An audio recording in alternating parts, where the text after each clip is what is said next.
Hi guys, இன்றைக்கி ஒரு சூப்பரான டே. ஏன்னா இன்றைக்கி ஹார்வெஸ்ட் பண்ண போகிறோம். நம்மளாம் ஆல்ரெடி நிறைய பேருக்கு தெரியும், ஹார்வெஸ்ட் பண்ணுறதுனா மட்டும் நான் கொஞ்சம் சந்திரமுகியாக மாறிடுவேன். என் கையில் இருக்க பிளேட் பார்த்திங்கன்னா ஹார்வெஸ்ட் பண்ணுறதுக்கு மட்டுமே யூஸ் பண்ணுற பிளேட்டு. அது ஒரு டைம் கூட ஃபில்லாக எடுத்ததே கிடையாது.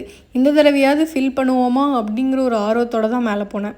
கிட்டத்தட்ட 2.5லேருந்து 3 மாதம் ஆச்சு. ஃபஸ்ட்டு ஒரு பேக்கில் வச்சு, அதுக்கப்புறம் அதை ரீபார்ட் பண்ணுறேன்னு பண்ணி, அதை வாடாமல் கஷ்டப்பட்டு கொண்டு வந்து ஒரு வழியாக அதிலிருந்து காயெல்லாம் வந்துருச்சு. அதை நம்ம ஹார்வெஸ்ட் பண்ண போகிறோம்னு நினைக்கும் போது செம குஷியாக தான் இருந்தேன். எவ்வளோ தான் வேலை பண்ணி ஸ்ட்ரெஸ் ஆனாலும் இந்த ஹார்வெஸ்ட் பண்ணுற டைமு, பேக்கிங் பண்ணுற டைமு, இதெல்லாம் எனக்கு வந்து சுத்தமாக டயர்டே ஆகாது. கத்திரிக்காய் ஆரம்பித்து வெண்டைக்காய் போய் அவரைக்காய், தக்காளி, முள்ளங்கின்னு இன்றைக்கி ஒரு சூப்பரான ஹார்வெஸ்ட் டே தான். என்னெல்லாம் ஹார்வெஸ்ட் பண்ணோம், எவ்வளோ ஹார்வெஸ்ட் பண்ணோம் அப்படிங்கிறது லாங் வீடியோ போட்டிருக்கோம். கீழே இருக்க லிங்க்கில் மறக்காமல் செக் பண்ணி பாருங்கள் டைம் இருந்தால். ஒரு பிளேட்டில் ஹார்வெஸ்ட் பண்ணிவிட்டு நான் பண்ண அலப்பறை கொஞ்சம் அதிகம்தான். போய் சந்தையில் கடை போட போகிறேங்கிற அளவுக்கு நான் பேசிகிட்டு இருந்தேன்னா பார்த்துக்கோங்களேன்.